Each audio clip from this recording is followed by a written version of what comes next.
Bienvenidos. Uno de los pilares sobre los que se asienta todo el pensamiento occidental es, sin duda, la distinción que estableció Platón entre los conceptos de doxa y episteme.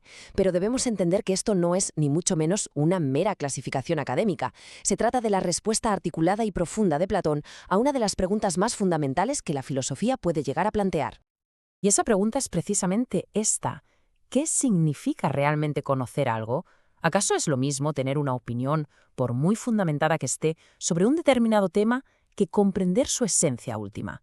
Platón dedicó gran parte de su obra a resolver esta cuestión, y la solución que propuso revolucionó para siempre nuestra manera de concebir el conocimiento. Bien, para analizar con rigor esta propuesta filosófica, vamos a seguir una estructura clara. En primer lugar, ofreceremos una introducción a estos dos conceptos clave. A continuación, exploraremos en detalle tanto el mundo de la doxa como el plano de la epísteme. Después, desgranaremos los distintos niveles del entendimiento que Platón postula. Y para finalizar, realizaremos una síntesis que nos permita unificar todo su sistema de conocimiento. Entremos, pues, de lleno en la materia. Para Platón, la respuesta a la pregunta sobre qué es el conocimiento se articula en torno a una dualidad fundamental. Nos presenta dos formas radicalmente distintas de aprender la realidad que, sin embargo, y como veremos, son a la vez complementarias. Estos dos modos son efectivamente la doxa y la episteme. Si quisiéramos trazar una primera distinción, podríamos decir que la doxa es el saber de las cosas concretas, de los objetos particulares, tal y como se nos aparecen en el mundo sensible. La episteme, por el contrario, se eleva a un plano distinto, a un plano superior. Es el conocimiento de la estructura intelectual, de los principios inmutables que hacen que esas cosas sean precisamente lo que son. Comencemos nuestro análisis por el terreno que nos es más inmediato y familiar, el mundo de la doxa. Este es el ámbito del conocimiento que se relaciona directamente con nuestra experiencia cotidiana, con el mundo físico y tangible que nos rodea. Habitualmente, el término griego doxa se traduce a nuestra lengua como opinión o como apariencia.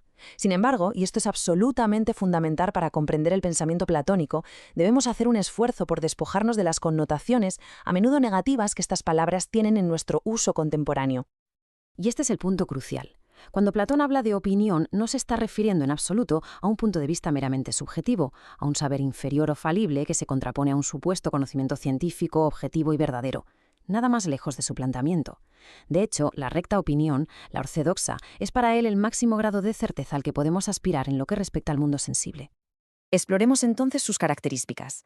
La doxa constituye el modo mismo en que las cosas se manifiestan, su aparecer, lo que en griego se denomina pheinestai. No es, por tanto, una ilusión. La apariencia no es lo contrario a una supuesta verdadera realidad de la cosa. De hecho, es la única vía de conocimiento posible para el mundo que percibimos a través de nuestros sentidos.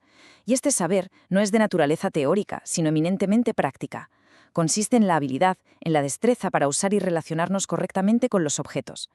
El propio Platón nos ofrece un ejemplo que ilustra este concepto de una manera brillante. El conocimiento dóxico de una tiza no reside en un análisis de su composición química, sino en saber que su función correcta es la de escribir en una pizarra. Es un saber hacer, un conocimiento funcional, contextual. Equivocar su uso, como intentar comérsela, demuestra una falta de conocimiento en este plano, en el plano óntico, el plano del ser concreto.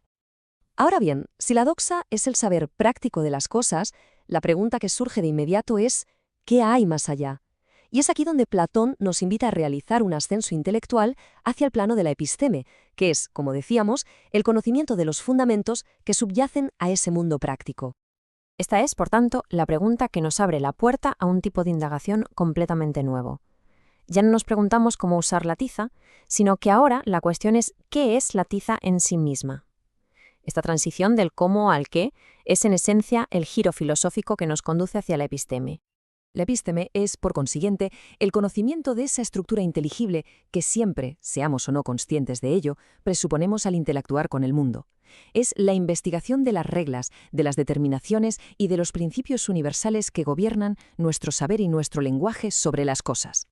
Pero lo verdaderamente interesante y lo que se destaca aquí es el efecto psicológico y filosófico que produce esta búsqueda. Al intentar poner en evidencia estos fundamentos últimos, los interlocutores de Sócrates en los diálogos platónicos a menudo experimentan una suerte de paralización, de titubeo. Se dan cuenta de que aquello que creían saber con total certeza, que es la valentía, la justicia o la belleza, descansa sobre unos cimientos que jamás habían examinado.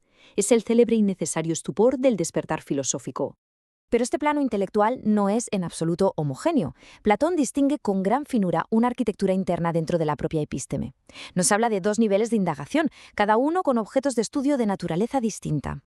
Por un lado, tenemos lo que podríamos denominar una ontología particular.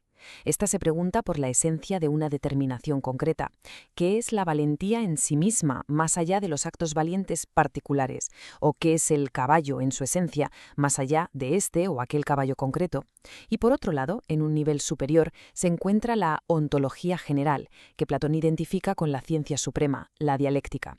Esta ya no investiga esencias particulares, sino las reglas universales que hacen posible cualquier tipo de determinación, la unidad, la identidad, la diferencia. Por ejemplo, para definir caballo necesitamos presuponer los conceptos de ser uno y de ser el mismo. Llegamos así al final de nuestro recorrido, un punto en el que ya podemos unificar estas dos formas de saber en una visión coherente y completa del conocimiento humano según Platón. Como ven, no se trata de mundos opuestos e irreconciliables, sino de dos dimensiones profundamente interconectadas de la realidad y de nuestro acceso a ella.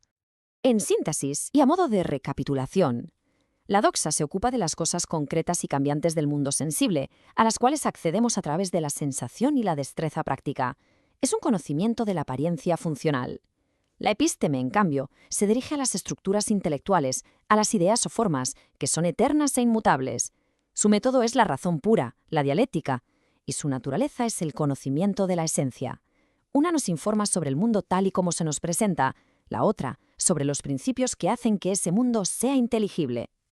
Y esto, claro está, nos deja con la pregunta fundamental que anima toda la filosofía platónica.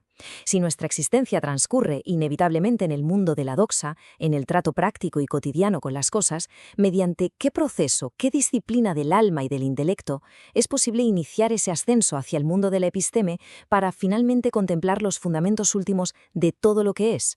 Esa es, en esencia, la imperecedera invitación de la filosofía.